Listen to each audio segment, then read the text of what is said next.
Hi, I'm Uncle Mark. I'm going to be changing this oil filter housing on a 3.6 liter Pentastar. This one's in a 2012 Grand Caravan. It's going to be step by step, every nut and bolt kind of thing. So enjoy it. So we'll get right to it. I have to pull this off of here. Just held on with 4 clips. There's going to be skippable chapters because this is a long video. In fact, I should let you know, the only part I don't do is the coolant refill and the burping of it. The procedure is long. We'll try and put a link at the end of the description here, or at the end of the video, to another video showing how to do it. It is very, this is almost easier to do than that procedure. You know, you see those 4 little fingers here that top sits on. And they go into these little holes there, or clips. It might be a little tough to get off, but once you figure out where one is, the rest of them should pop off. So don't need that for now. And we'll get right to it. Probably the first thing we can do is drain the coolant, because we're going to need that drained. So we need to take this oil filter adapter housing off. It is actually a cooler as well, and they run coolant in it. So under the van on the driver's side, you'll see your coolant bottle and this red bung that you need to turn. You might just have to put a little screwdriver in it and just gently do it, and then you'll see that spout come out. Now, when that starts dripping, it's going to want to drip on the frame, so I'm going to use a hose.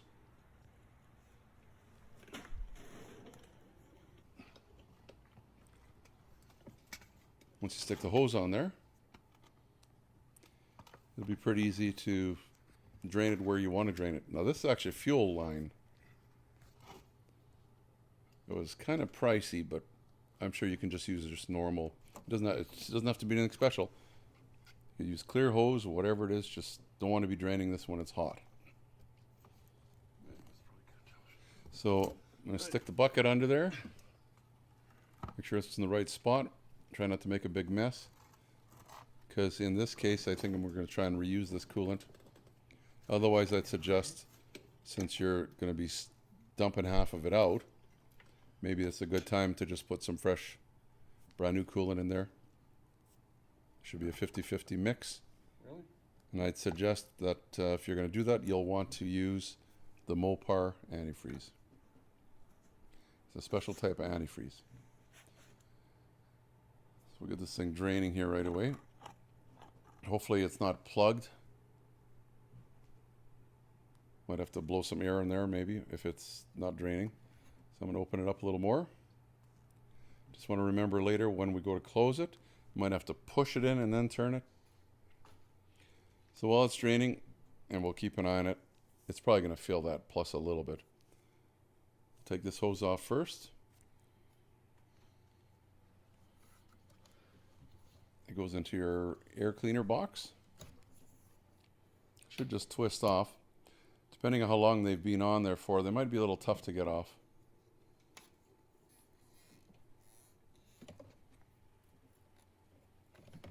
There I go. Good. Set that aside somewhere where we won't forget it.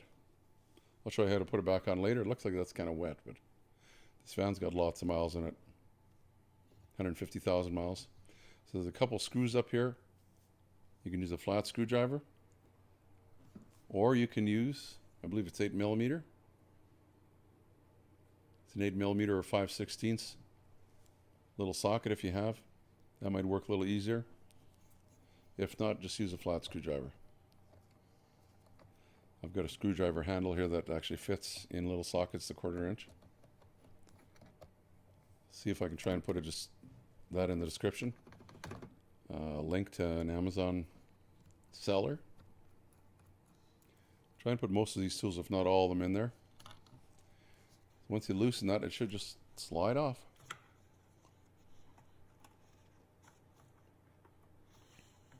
Of course, easier said than done, right? Give it a little tug, a little pull.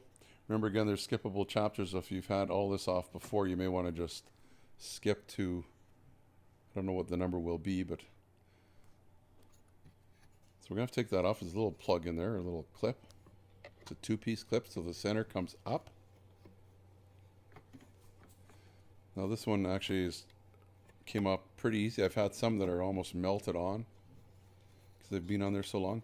So you should just be able to pull it up, and then it should just stop, and the whole thing should come out, or the centerpiece will completely come out. If it does, you're not breaking it. There you go. All that centerpiece does is spreads the fingers out, as you can see there. Okay, put that somewhere where I won't lose it. Now,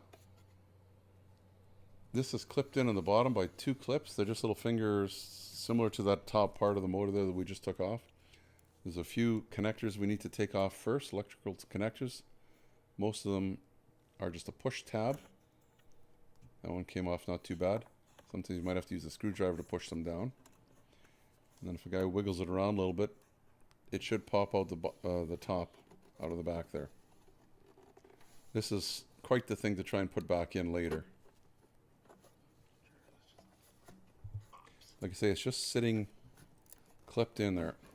It's also on your throttle body as well, but that's just a rubber sleeve that's sitting on there too, so it should all come out. There is a trick because there's not a whole lot of room. I think it's still stuck in there. Like I say, oh, there we go. Well, that came out way too easy. And you can see there's 2 fingers. Ah, that's the problem. The little rubber grommet came out. What I'm going to do later, I'm going to put them in there and I'm going to spray them with WD-40 later so it comes out for me or for the next guy a little easier. See if I can pull it off of there. Man, a little tight. There we go.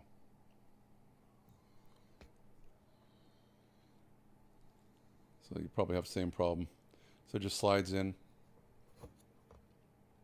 And I would just squirt the middle piece there, the actual hole, with some WD-40 later on. Or some silicone. Set that aside. Now, this top intake's held down with a few little torque screws.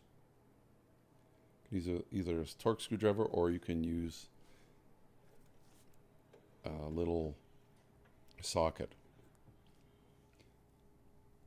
One thing we should do first, should have done it earlier, is 10mm socket. I'm going to unhook the negative side of the battery, just because we're going to have a lot of stuff unhooked and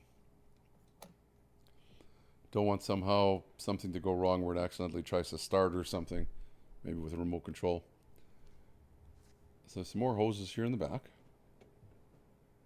I'll try and show you. So a couple more wire clips or connectors. These have this little red tab. You need to move the tab back. It's like a safety lock, and then you squeeze it, and that should unhook this connector. And again, this thing is old and dirty and hard already. You see how it works though here. You can see me moving it. So I'm just going to use a little screwdriver and just try and push it from the back here, gently. Hate to break it. I can feel it's loose. It just hanging on. There's just a wire clip on the back. There we go. That's off. So those 2 are done. There was this little clip up in here, just holding the wire loom on. I'll show you how to put it all back on later. Plus you have this you can look at. It's also clipped on the back here as well. And it should just pop off. Got to be careful what you're popping or prying against. Don't want to pry against anything that might break. So that's out of the way. Should we do this connector first or not? Why not? It's got that red center. We need to move it out. And again, usually when they're brand new, they move nice and easy. I guess a guy could have sprayed WD-40 on it. I'm going to move this wire loom again here. The way this wiring harness, I guess we can call it, is. It'll give us a little more room. Plus, it's going to have to come off anyway. There we go. And it looks like magically I've unhooked that piece. I guess an issue in editing. There's a rubber hose here as well. one on top. Just friction fit on there. And then there's one on the side. A really big one. Just want to make sure all that stuff is free.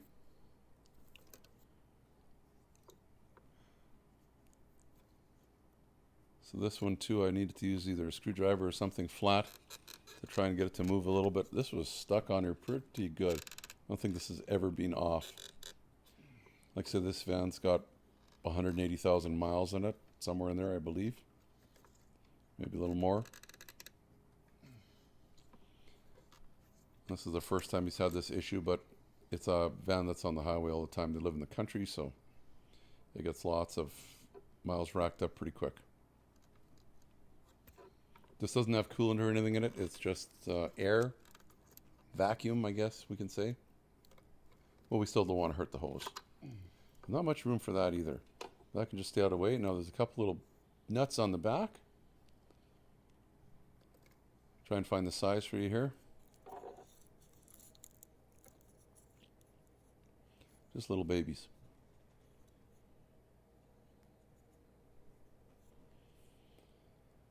And again, they just go into plastic, so they're not super tight, but you want to make sure they're tight enough. Get my socket in there, and this is a 10 millimeter.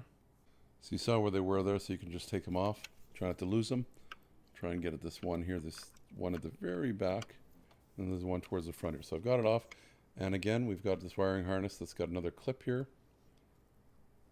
If you can get it out, and you'll see where there was a nut just on top.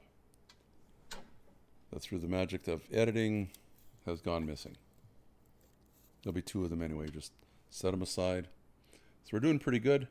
Now this wiring harness actually is clipped on just a little lower down on this metal bracket. See that gray piece there? So that should just pop off. Just need to pull it away. And it's got a little tie strap around it that's hooked up to the wiring harness. And the reason why we're taking this off is there's a bracket. This bracket is all one piece, just a little bracket. We have those two little nuts. There's a nut behind this and actually a bolt as well that we need to access, and the only way to do that is to pop off that little connector. So you can see now, there it is. Now this one looks like it is a 13. Again, really limited room. You're gonna have fun, probably drop your socket a few times. What I ended up doing is using an extension, a couple short extensions, and I went underneath a hose in between two pieces here. So it's a nut that's on a bolt, I guess. I'll try and show you what it looks like. It's fairly long, not the easiest thing to get at, not easy to see, but it needs to come off. There we go. So when we put it back in, the washer side goes in first. Now that whole bracket that was held on by that bolt and the two little nuts is free. You can just kind of let it sit back there, flop there. That'd be good. So I think there's another little wire holding on. Now, your main rad hose here in the front is held on with this clip. A couple different ways you can do it. I've had these off before, so not this one though. Seems like the easiest way is just pop that off of there.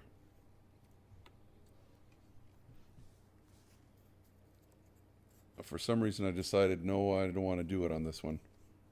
That way, so I thought I'm going to take it apart here, but trust me, probably easier if you're gentle and just unhook it the way I originally was going to try. This kind of slides together. It looks easy, but pain in the butt.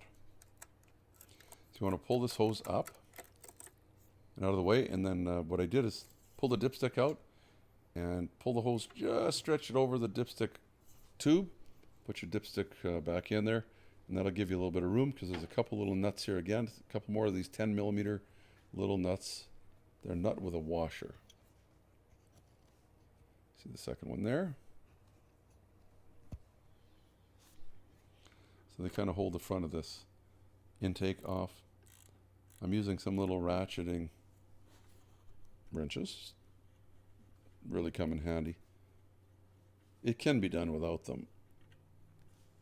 Just if, you know, you can buy some, it's nice to have.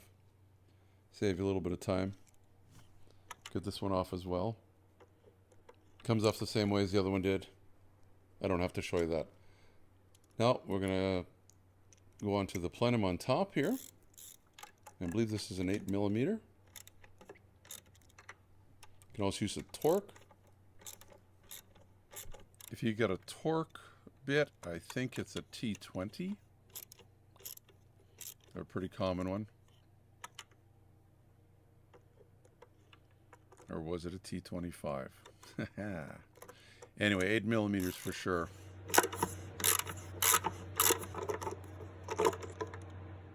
And these two metal ones can just loosen them till they're not holding it down anymore, and they can just stay in there.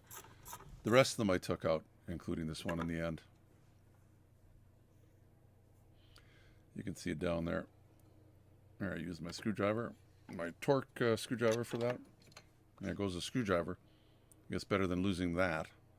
And they're just, it's a plastic intake, and it's going into like a plenum or whatever. It's going into another piece of plastic. So don't want to make them too tight later. I want to be careful with them as we take them out now. There is an inch-pound torque spec for them when we put them back in. And a torque sequence as well. See, they're just basically like a plastic screw. Like the screw's metal, but it's going into plastic, you know what I mean? Almost like a wood screw. So it's good, whatever you're going to use to take these out is the same thing that you're going to use to put them back in, and something that can fit on a torque wrench, an inch-pound torque wrench. I have the luxury of having a few different tools here. So once all those bolts are out, this should come off. Let's make sure they're all out of there. So it should lift off and towards you a little bit, and then back. So you lift up towards you, and then once it's up a little bit, move it back towards the windshield, and then it should just come out. And then there's this foam piece here that's going to be easy to forget to put back on later. It's more like a sound deadening thing than anything else, but we're getting close. Now we've got some more wiring to undo, and our fuel rail injectors in there. Those are those little red, the ones with the red tabs. I'm going to put something on top of this intake just because, who knows, don't want to drop something down there.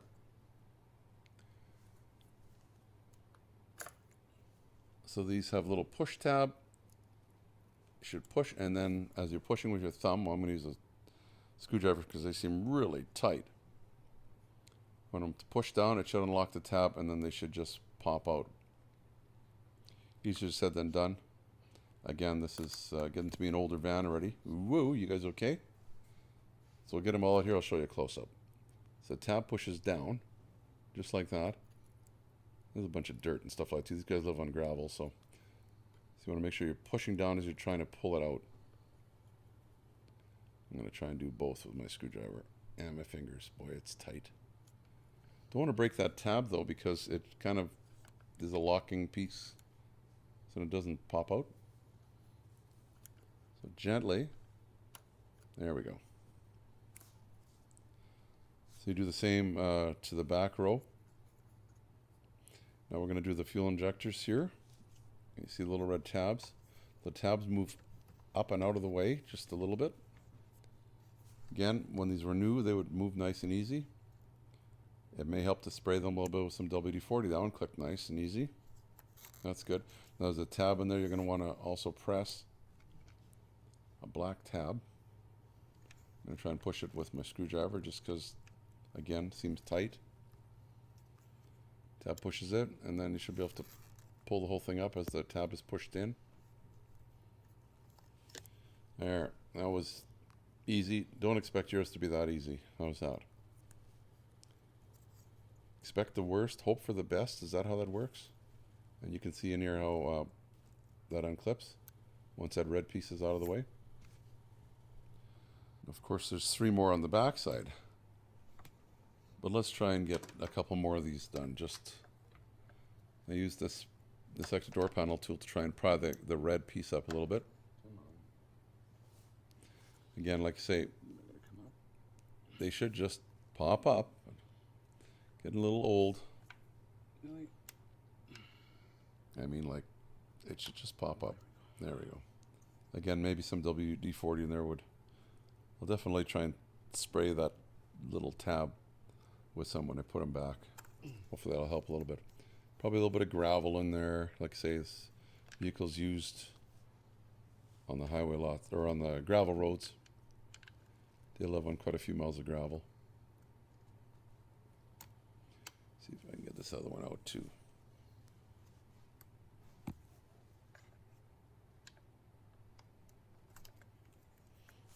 Didn't break anything. Amazing. So 3 more on the back. I'm going to try and get a little smarter with these and just spray the tabs. Hopefully that'll help a little bit. It helped a little, but not really. The other problem is then, of course, it makes whatever tool you're prying against there kind of slippery against it. Yeah. So it's, once you get them all done, this wiring harness is clipped into the valve cover. It's a little gray tab there. I'm just going to spray it too. Actually, I really need to spray underneath it, but I'm hoping I'm getting some of it. Then if I can just get, because you know, brittle plastic, right? If I can get under there and then pry up a little bit by some twisting and turning. Yeah, maybe I'll try this way. Store panel tool, you'll see I probably use it in every video. It's a multi-task tool. Hopefully I can get in here too. I'm going to use a little screwdriver first to see if I can just get it to move just a hair. That was enough just to get this tool in.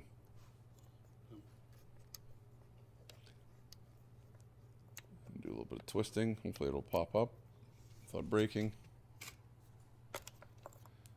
There we go. Of course, if they do break, use some zip ties to put them back in there so they don't move around. I think there's another one here holding this wiring harness down too. I'm hoping that the spray is going down inside the hole. Some more twisting there. That's not too bad. We'll take a look at the other side as well. Remember, skippable chapters. I've already done unhooked the other ones because they're basically the same thing. You'll also see that I believe there's another tab in there. Let's not get ahead of ourselves. So what do we got? We got a bolt there, bolt there. We've got the fuel rail to unhook. There's another bolt there, or nut, I guess you want to call it. It's torque. 2, 3, so 6 of them, and then there's some on top here. Do not take those off. The top ones don't need to do. Just extra work for nothing. So I guess we can do this fuel rail. How does this come off? A little different than some of them I've done. Took me a couple of minutes to figure this out. So this blue piece, if you can get both your fingers around the edges and just pull them away a little bit. Here, I'm gonna cover this up again because you know me, I'm probably going to drop something down there. That'll be lots of work to get out later. So I'm going to push down the middle and take 2 other fingers and just pull the edges out and then pull the whole thing up. I'll give you a little animation here right away. There. It popped out. I'm pushing down the middle. While I'm doing that, I'm pulling these sides out. It'll release and then pull the whole thing up. And it'll pop out. Set that aside where I won't lose it. It's still not unhooked yet. Now there's this white piece in there. That was the next thing. How does that come apart? Well, I'll make myself look like I'm smart. Push this in, your fuel line into the rail, and then push the white piece also in at the same time. And it should release, and then you can just pull it out. We'll say that again. There we go. You understand what I'm saying. Fuel's going to come out. And actually, when we take the rail off later, more fuel's going to come out. This is probably a good reason, too, why we have the battery unhooked. There's no way the fuel pump can turn on for whatever reason. I'm going to get that out of the way here. Just, it's a little stiff, but without breaking it, I'm going to just try and tuck it in behind here. That should be good. That look good there? Let's move on. As we mentioned, that's going to drip fuel. That's why you want to be doing this on a cool engine. Okay. So we said there's 2 there, 2 in the back. I thought there's one here. There's one there. So 6, 7, and I thought there's one in the. Is there 8 of them? Just don't do the top ones. So this is a T20.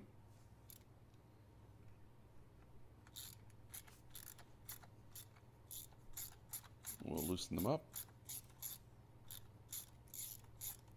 And I think these are like the top plenum, where they don't actually come all the way out. Just once they're loose, they just sit in there. They're kind of self-captured.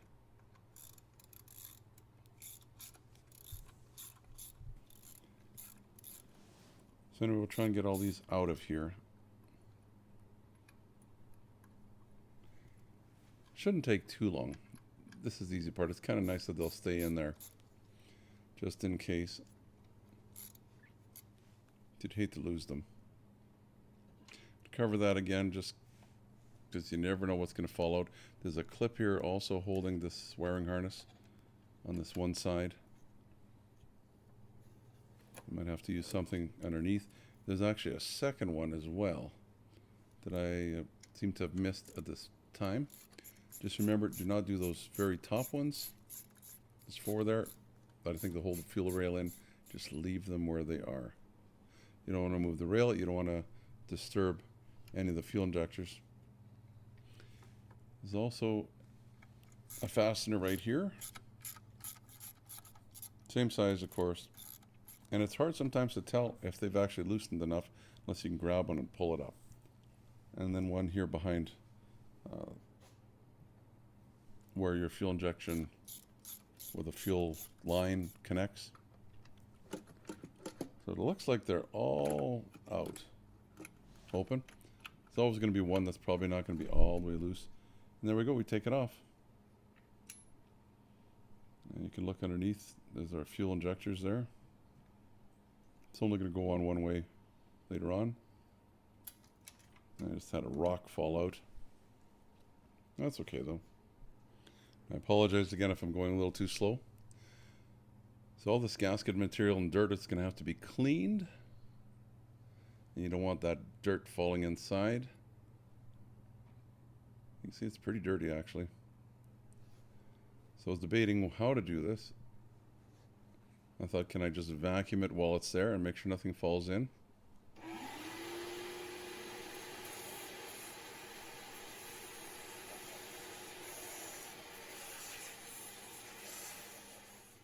So that's what I did, and I thought, no, I don't like the idea. I was worried that I was going to suck this paper towel out while I'm vacuuming, but nah, it looks like it hangs on pretty good. You just have to be careful. So, as you can see, there's still ways we can scrape all that goo out of there and then vacuum it. So that's what I ended up doing. Actually, you can see down inside, we're going to have to take that other piece out.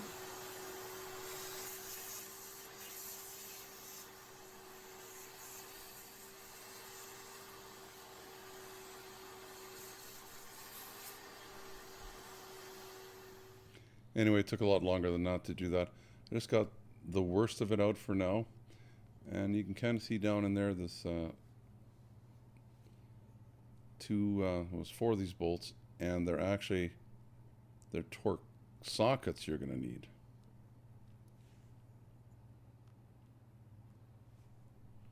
Always fun. You see a little bit of oil down in there. This one's not too bad. You can see some oil. It's all under there, but if you wait too long, this whole thing could be maybe under oil. That wouldn't be good. It's got the little red clip. You pull away, and then you should be able to push the fastener clip in there, which is pretty stiff. You can see it right there, the black one. Once the red one's moved out of the way, the black one you can push. So I did that one first, and then was like, can I get the other ones? Because there's a second one, and then there's actually a hose for coolant right there. So I tried using needle nose pliers to try and do this. Not almost enough clearance. I thought if I could just move it a little bit, that would work. And then I can use my proper hose clamp pliers for this. So I'd move it a little bit. And then I tried the hose clamp pliers, which I'll put in the description as well. These usually work in a little better spaces. It's like, boy, not much room, not much room. So I thought, I'm going to go to plan B. I thought what I'm going to do is I'm going to take this unit out, and then I will be able to get the hose off. So you see what this is? So it's actually, I guess, a reverse torque. Technically, I guess it's a female E8 torque socket. There's a couple of tools you'll have to get. You'll want to watch this whole thing to see if this is worth something that you really want to try or not.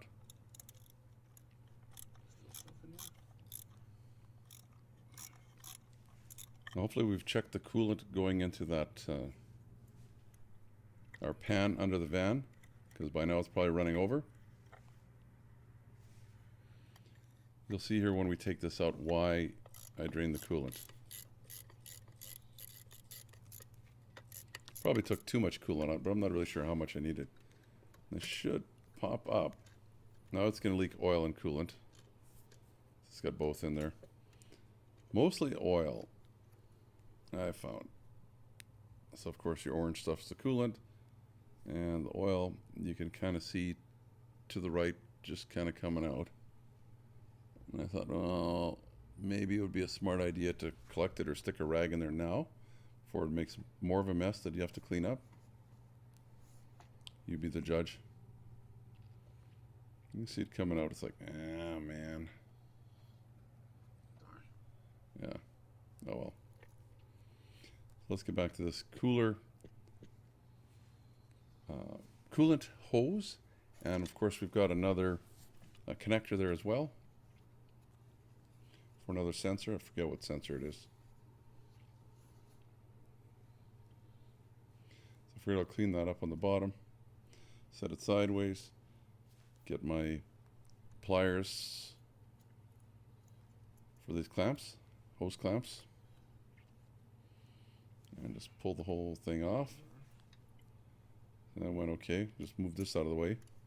Again, if it would have had coolant in it, it would have been kind of a mess. And then I have that connector there. This one, of course, push that down where my thumb is, and then it should pull out. But of course, oh, and that one actually moved pretty easy. Forgot about that. I should just be able to take this unit out of here. Now it's hard to really see what was leaking or not. This is a plastic base. This is factory Chrysler. And I think I see some cracking starting, but maybe not. But there might be some warping we can't see. So we went aftermarket and a complete aluminum housing. I'll put a link in the description to that as well. But you see how deep this is? It would be nice if I could have sucked it out with something. But I had to just go old school with a bunch of rags. So I sat them there, tried to get it to do its absorbing. Poked with a screwdriver a couple times too. So this was, I think, the next day, because it was nighttime when I finished there. And I thought, okay, well, this is doing its thing.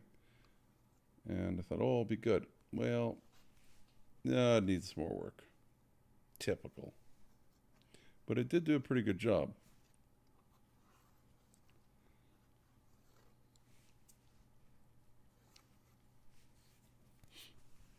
Now, if there would have been more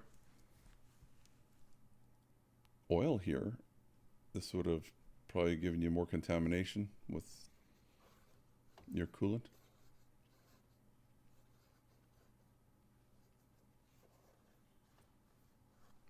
Because the big hole to the very left, I believe, is your coolant hole. You can see some of them that actually still have coolant in them.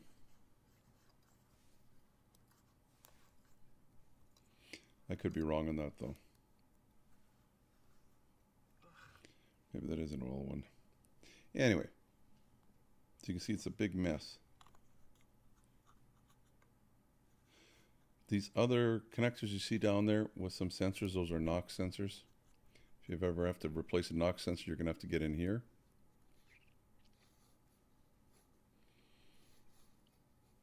I tried not disturbing them at all. As we can see, there's still a lot of sopping up to do. If I would have had a way to plug these holes properly, the passages for the oil and for the coolant, maybe a guy could have sprayed some carb cleaner or brake cleaner in there, and maybe used some kind of a pressure washer or something to get it all out, but I didn't have that luxury. So I'm going to just do my best to get it as dry as I can. A lot of it's kind of baked in there from all this time. And here's the new housing. It wasn't the cheapest one we found, but it was fairly cheap. I'm hoping it's going to be good. So far the van's been running for a couple months since I did this, and we haven't had any issues that I know of. What issues would you have? I guess leaking. If it leaked enough, I guess it would be a mess. But we haven't noticed anything. Haven't had any codes come up or anything.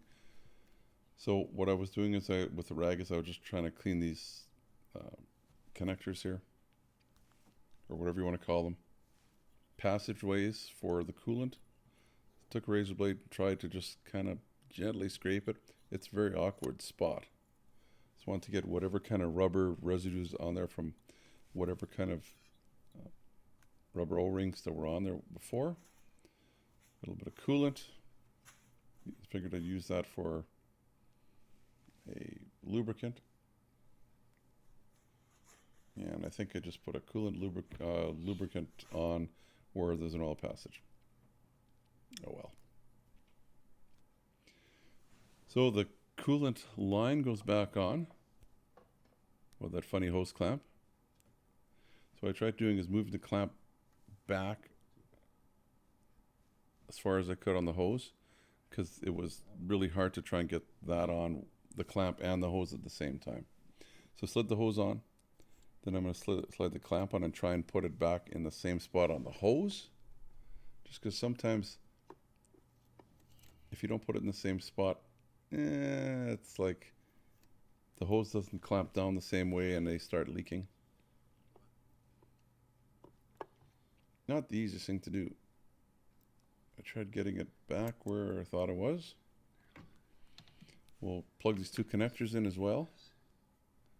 You also notice on the hose, it's got a little tie strap there with a little connector, a little finger that's going to click in and hose that, or hold the hose where it needs to be.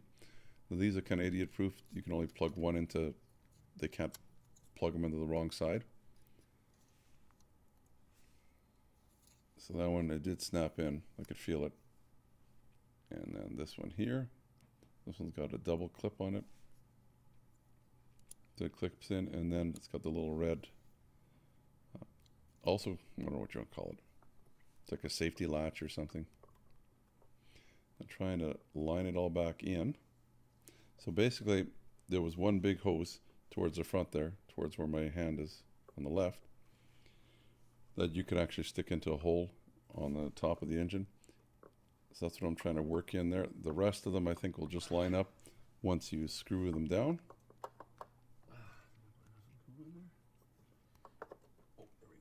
And I could feel it once it kind of bottomed out. Well, let's tighten those 4 bits or whatever you want to call them. This one I'm using a thumb ratchet or thumb drive or whatever you want to call these things. Put a link in the description. These are reversible if you want. They're really nice for just little tighter areas or somewhere you don't want to swing something big. So what I'm just trying to do is just get these things to snug down. Of course, it always looks easier than when you try it yourself. We got them going. Once you get one going, of course, you don't want to cross-thread them, which is probably going to be very hard to do. So there's only 4 of them, right? So I'm trying to snug them down kind of evenly before I torque them down. Oh no, there's a couple more. My mistake.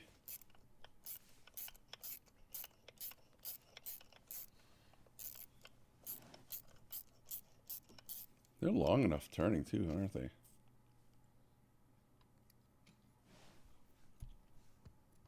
Now what I'm trying to do here is the coolant hose, the rubber one. I actually had a tie strap around it with a, I don't know what you want to call it. It's a clip or something that goes down that holds, I guess, it in place. I don't know why it really needs to hold it there, but figured let's put it back where it was. Chrysler knows best, we hope. Probably, I guess, if you're undoing that hose maybe from the other end later on, it's not going to put extra stress where it actually mounts with the clamp. Does that make any sense? That's my guess. So, I guess it's time to torque these things. So now that I have them snugged up, it's 1, 2, 3, 4, and 5. 106 inch-pounds, not foot-pounds, inch-pounds. So let's do that. Got a fancy one here that does inch-pounds, foot-pounds, whatever else. Digital. See if I can find one of these. Put it in the description there for you if you want. Works pretty nice. Although the inch-pounds, it doesn't go super low. I think it starts at about 100. Maybe at 90 or something. So what I decided to do, I'm just going to snug them up a little better. And I can tell how snug I'm making them because it reads it. Just because, again, it just seems like it feels so tight. So I didn't want to strip them. Although I should listen to my tool, as they say. The tool's not going to lie usually, or not that much. Again, make sure I'm in the right settings, and it is inch-pounds. That is what I am in. So I just did a few of these little warm-ups first, I guess you can call it. Once I am all what I thought was snug, this is supposed to be for real. What did I say, 106 inch-pounds? But it's like this must not be seated properly because as you can see, it's still not tightening. It's sitting about 97 inch-pounds. So the whole unit must still be going down into the block, if you know what I mean. Here, finally got it to 106 inch-pounds. And of course, then I did each one of them in that order that I showed you. So I don't need to show you that. Now I have it back in, but this is still not perfectly clean. And the reason I waited is I didn't want that to fall into the intake. Or not necessarily into the intake, but back, fall back into what we just cleaned up under the oil housing cooler. So I'm going to do that now. Got it all clean.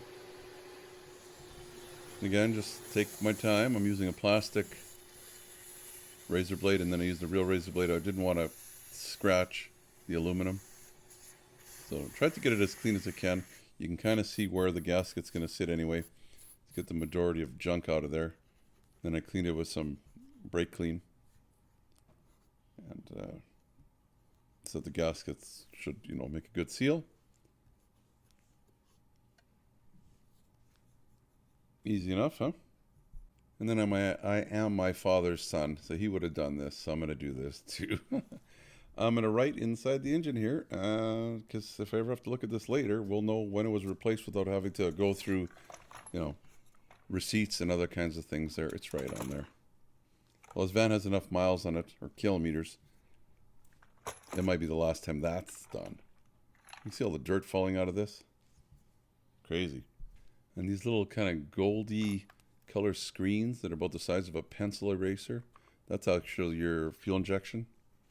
The injectors themselves, so don't touch that screen with anything sharp. Just pull the gasket out do them to all of them. It doesn't take too long. It sure helps to have this little pick tool though to pick them out. And it's time to put new ones in. They came with the unit, so they sent us the lower ones and the upper ones. We're placing the lower ones right now. This is actually going to sit down. So they should just pop in. They've got little fingers or tabs or whatever that kind of make them fit in there a little better, or hold them in kind of. So now that they're in there, I'm just going to take a little bit of oil, some fresh oil, and just lightly oil them on this side. Side that'll be touching the metal, the aluminum. And hopefully that's going to help. Now it's time to put them on, so take out all this stuff. Flip this guy over.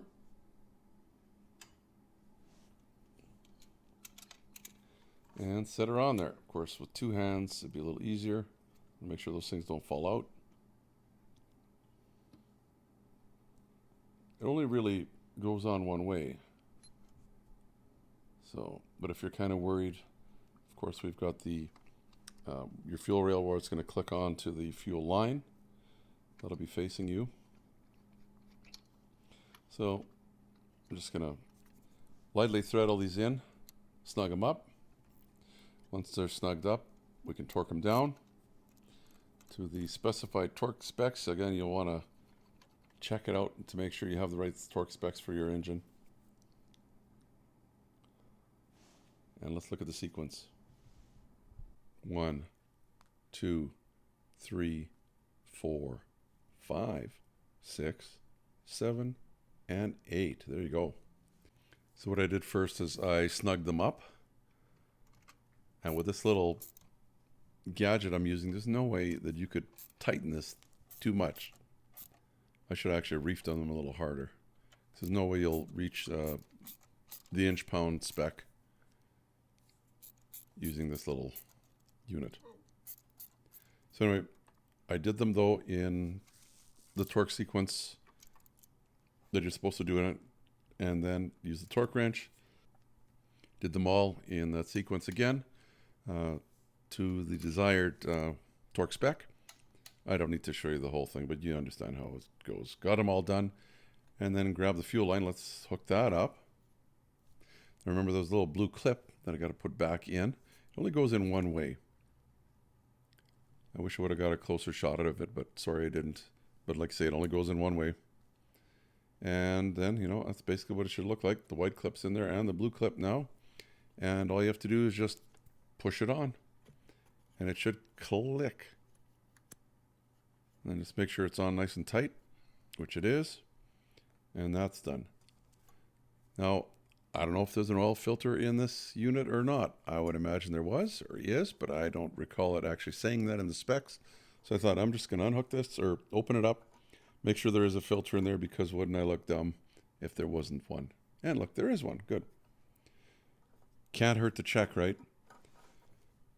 Get it all done. Tighten it up, and I'm just going to tighten it by hand as tight as I can make it. There probably is a spec for this too, but it's just plastic, so.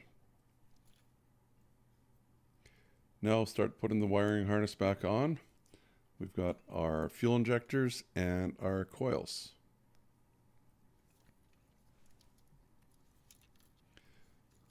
Plus you have to remember that these wire harnesses had little clips that were holding them in place as well.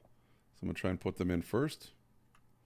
And if they're hard to get in, I'll just spray them with a little bit of WD-40, but I want them to actually hold in there well, so. So I got the second one in there, and start lay this down the way it needs to go. Also has some clips in there that hold the harness in. Kind of mangled taking them out. Again, if they had broken or something, I could just maybe use a little tie strap. Zip tie, I guess is what it would be. And now let's do fuel injectors and do the coil on plugs.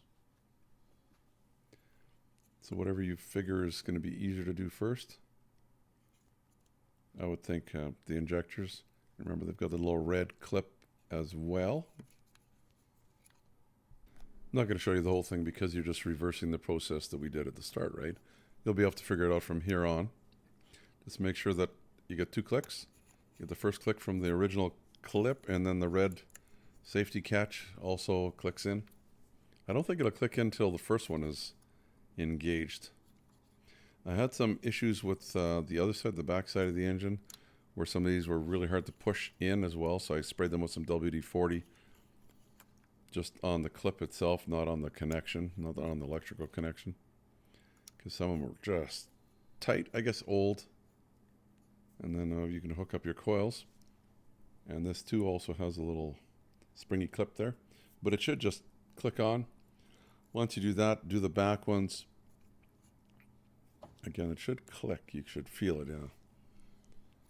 And you're pretty much done. I'll just show you in the back here a little bit, though.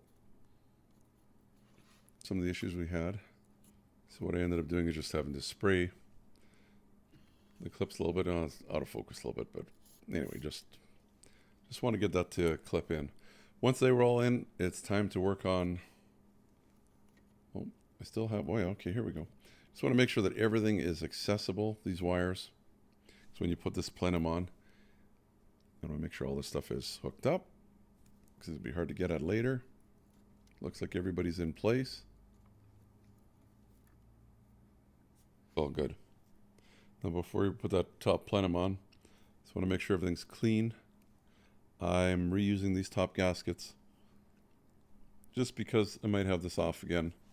This van's got lots of miles on it, but you can put the new ones in like we did on the bottom. I'm just going to put a little bit of oil on them just to lube them up a little bit. Hopefully they make a good contact and a good seal. So you know how we did that on the last one. Then we have to put this foam piece back on here. It's like a sound deadener. How important it is, well, I don't know how much louder it'll be without it, but obviously they've put that on there for a reason. Now there's those bolts at the front, remember? So what you're going to want to do, and they go in this little hole here. There's 2 of them. So you want to lift it back and then push the front down a little bit and get them lined up into those holes by the rad there. Those guys there. Remember them? And then once you get them in there, put your nuts on. Tighten them up. I think they're 10 millimeter, weren't they? And just make it a lot easier, and then the rest of it should line up pretty good. And we have all those these screws or bits or bolts or whatever you want to call them that should still be captured in the top of this intake, unless somehow you've had a couple pop out. They should be there, so I'm just using my torx screwdriver just to snug them up, and then we're going to torque them down. Of course, if you had any fallout or you pulled them out, it's time to put them back in. Like I said, they should really stay in there. There you go. Snug them up. So at least they make contact would be good. But I think you can, if you're using a screwdriver kind of item like this, I think you could snug them pretty tight with one hand anyway. I don't think you'll be anywhere close to the torque spec. Not using a screwdriver. There's no way. So get these in, get them done. And once they're all snugged up, it's time to... See, I want to actually... If you can get them at least to make contact, but if you're using a screwdriver, you can probably turn as hard as you can. So I'm going to set these now. I've got my inch pound, not foot pound, inch pound torque wrench. Got it set to 81 inch pounds. So here's where they're going. 1, 2, 3, 4, 5, 6, 7, and that's all of them.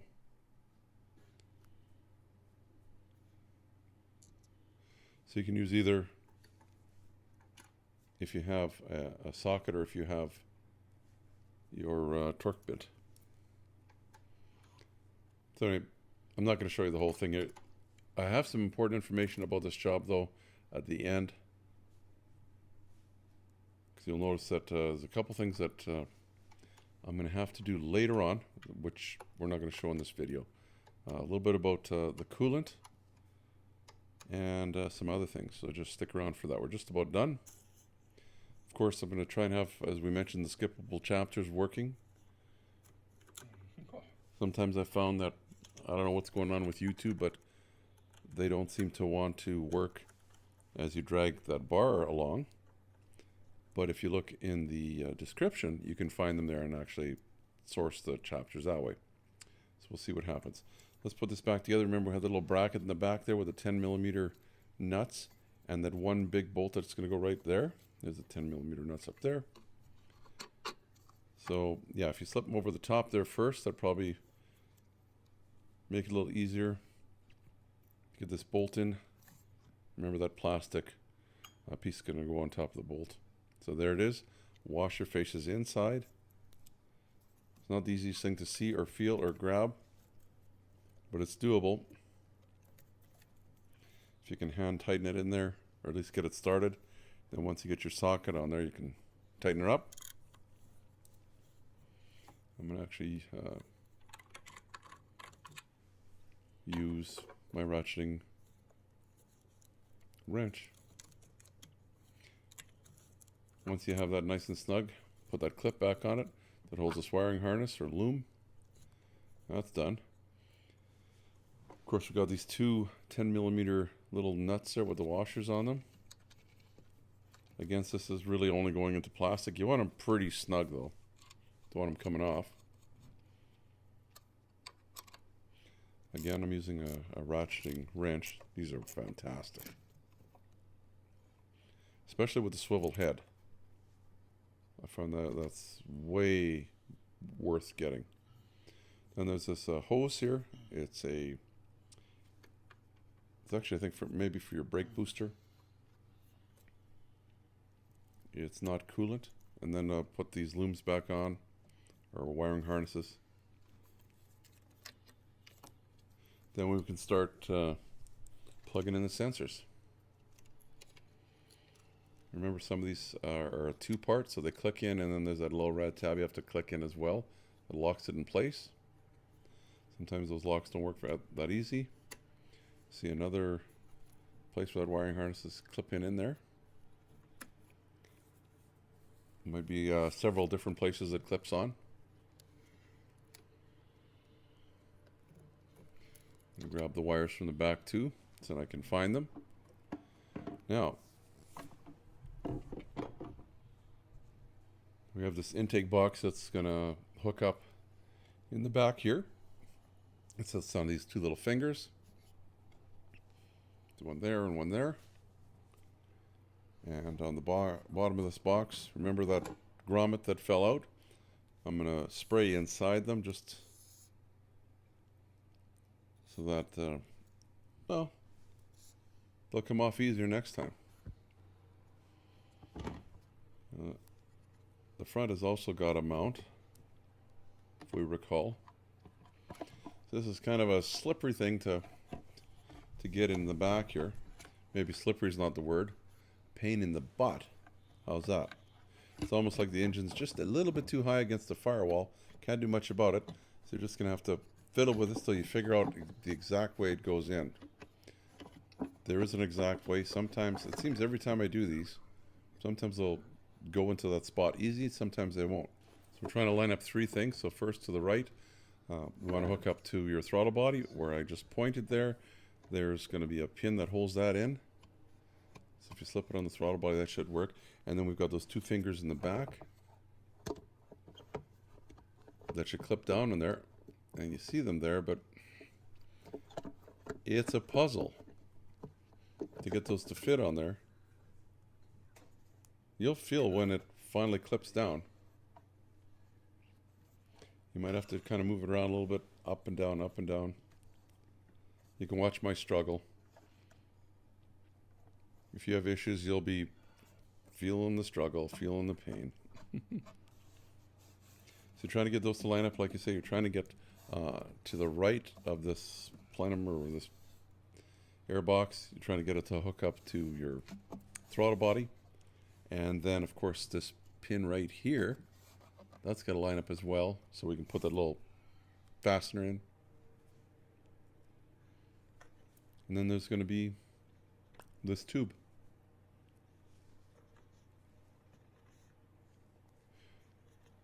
I don't think I showed you putting that clip back in. Let's put this on first. We'll see if... I don't think I have it in there yet. So this only goes on one way, remember? And the screws should face up. If they don't, you've got it on backwards. You've either got it upside down or you've got it turned around. So we're going to tighten them up.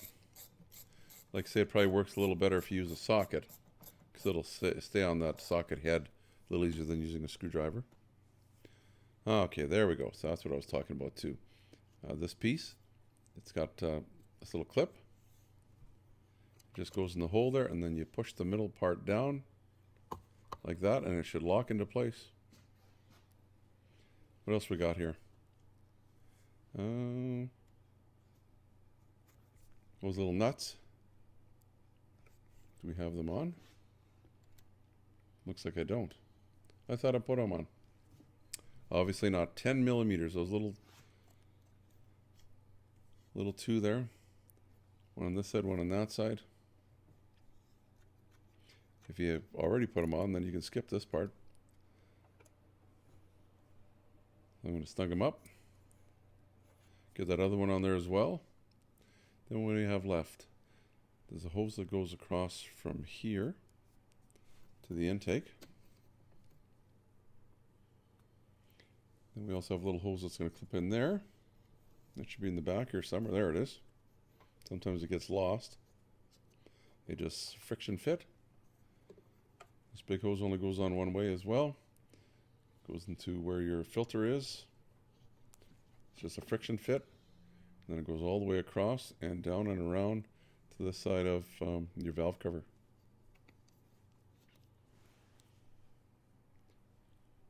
Looks like we're pretty much done, yeah. All we need is that cover now. Remember that? It's got the 4 holes to line up in. You may want to put some WD-40 in there or something like that if you want. So there's that one there, there's one over here, and then the 2 in the back. If you line one up, that's the secret. The other couple should line up okay as well. And it kind of lines up with your where your oil filler is there. Just misses that. There we go. Get this side. I don't know if I could show you. There it is right there. So you just move it onto that, push it down, it should go click, and then the back ones should line up. Give it a couple little pushes or taps, and it looks like this part of it is done. As I mentioned, there's a couple more things that need to be done before you drive it. Here I'm going to hook up the negative cable as well. Of course, that's another 10 millimeter. Tighten that up. And then I'll discuss the last 2 things that you have to do that I'm not going to show you in this video, but hopefully I'm going to have some links for that. So hopefully this has been a lot of help. I wish I would have this video when I originally did one of these. That's 10 millimeters. Links in the descriptions for all the tools that I did use as well.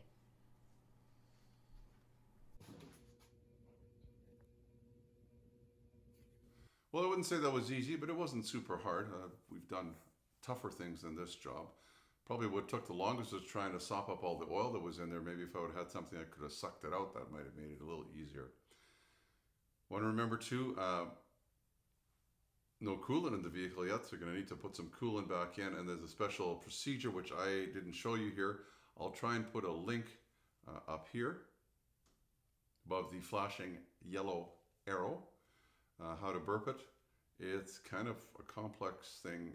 It took me a while. It took me longer than I thought, and you'll probably need a special kind of funnel for that. Also, suggest an oil change for sure, because there's going to be some coolant that is going to contaminate the oil. Probably a little bit of oil is going to contaminate the coolant too, but what's worse is the coolant is really hard on bearings, so want to do an oil change at this time. If you like the video, can you give me the thumbs up? It helps YouTube realize that I'm trying my best. You can also subscribe down in the corner as well if you haven't already. And I'm going to make a playlist. Of course, the playlist is already there, but it's on the Grand Caravan. Above the blue circle, the flashing yellow arrow again that'll bring you to the playlist on the Grand Caravan. And we are sure adding to it. And it's couple different years there too. You'll see we've got a 2010 in there, there's a 2012, there's a 2015, I think. So there may be some similarities, there may be some differences, especially from the 10 and the newer ones. The 2010 had the 4-liter, the rest of them seem to have the 3.6. Until next time, I wish you well. I hope your family's doing good. Stay safe. We'll see you next time. Bye-bye from Uncle Mark. Notifications, it's easy. The little dog will show you how. Ring the bell. Ring the bell.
Get around these hoses. No way.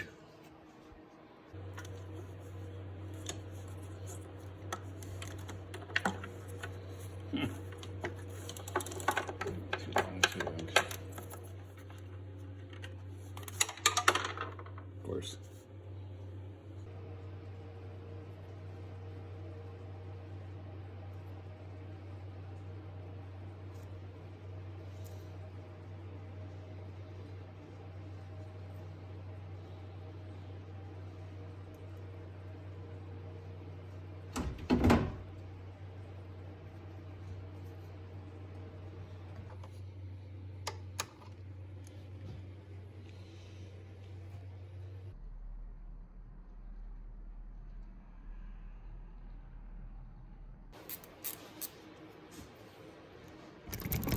Whoa! Probably the thing that took me the longest was